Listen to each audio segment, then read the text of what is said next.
Hello, my name is PaulaLavish, and this is my interpersonal communication project for Liberty University Online Studies in Interpersonal Communications. Today, I'd like to share with you my overarching communication goal. I'd like to define enlarging the conversation, as well as share with you my DISC behavioral blend.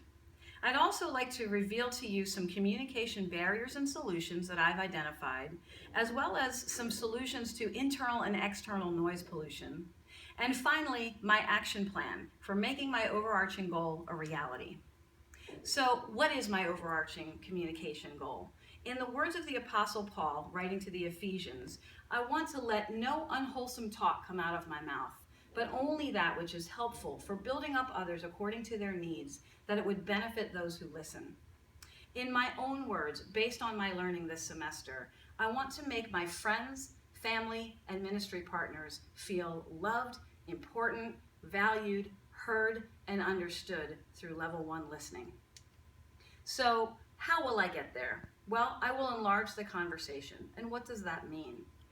Enlarging the conversation could mean simply identifying needs and then adding resources to meet those needs.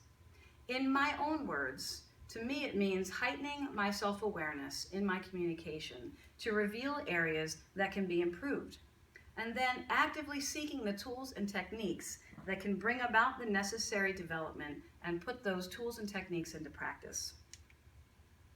In order for me to become self-aware, I need to understand a little bit more about my own personality and my behavioral blend.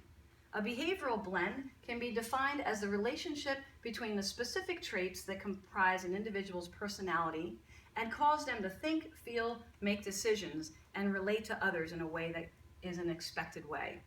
So, what is DISC? Well, DISC is a behavioral assessment tool that reveals aspects of your personality that are more prominent either in a work setting or in a personal setting. So, having taken this uniquely you DISC assessment profile, I've understood that in a work setting, what's expected of me is to be a determined doer. However, what's expected of me, or who I truly am at home in my personal life and with friends and family, is a competent influencing specialist. And I'll go into more detail about what each of those means. So, as a determined doer at work in my professional life, I'm confident, self-reliant, directive, and decisive. However, at home with friends and family in my personal life, I'm encouraging, entertaining, compassionate, hospitable, organized, orderly, and a perfectionist. Now, it's not that I don't do these things over here or these things over here, but it's that my primary personality traits are these when I'm at work and these in my personal life. And this is consistent, as I've learned, with someone who has a very demanding job and who's asked to make a lot of decisions in the professional sense, that when they have the opportunity to step back and allow others to take more of a role, they do. And that's what is revealed in my DISC personality assessment. As I continue to understand my communication style throughout this semester, I've uncovered some communication barriers specifically relating to listening, and they are as follows: winning, defensiveness, advising, reacting emotionally, solving others' problems, and judging or labeling.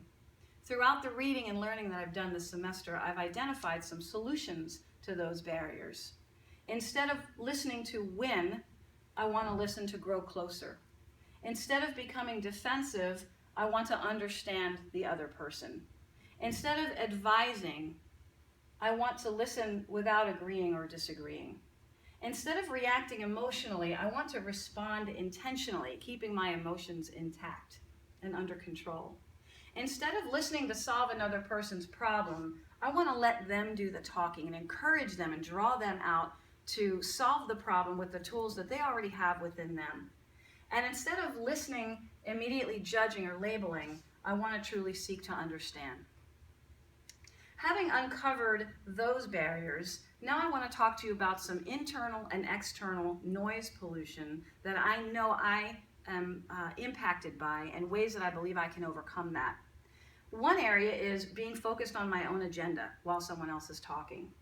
The other is mental multitasking, literally going through my to-do list as someone else is talking to me and trying to accomplish more things. Evaluating the talker, whether it's physically or in some other way that has nothing to do with what they're saying.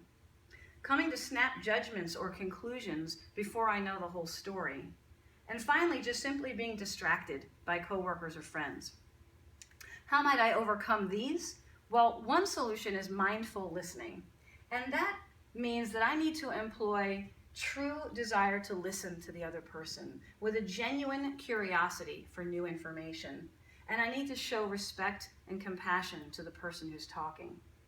Another solution is empathetic listening. And that means using my posture and my eye contact to communicate that I'm truly engaged and in the present with the person who's talking. To elaborate on what they're saying, showing that I truly understand. To mirror the passion or the tone of voice or the compassion that the person has. And finally, to paraphrase, which I'll talk about in another moment. And finally, with respect to distractions in the environment, location, location, location. Being able to find some place where I won't be distracted, where there won't be external noise, where I can truly focus. So in my research, in my quest to understand more deeply how to employ some of these techniques, I found an article that talked about active listening. And it was a study done specifically on message paraphrasing. And what I've learned is that message paraphrasing can result in higher social attractiveness scores for the listener, can demonstrate true reflection and acceptance of the listener, that message paraphrasing has to be done in a non-judgmental way, and overall shows regard and respect for the talker as you catch and give back what the talker has said.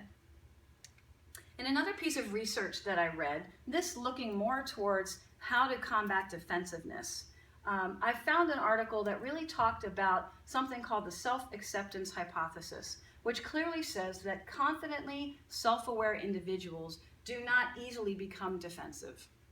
And that I need to be able to be open to listen to help from others and learn from my mistakes, as well as probe for deeper meaning beyond the words. In the movie Fireproof that we watched this semester, there was a key quote that really impacted me, and it was this: fireproof doesn't mean fire won't come. It means that when it comes, you can withstand it. My way of withstanding the fire is my action plan, how to make my overarching communication goal a reality. And that are these 4 steps: to employ empathetic listening without agreeing or disagreeing, to reflect and use paraphrasing, to decrease the time spent in question-answer mode and allow the person to talk more freely, and finally, to use Peterson's double reverse twist to avoid defensiveness.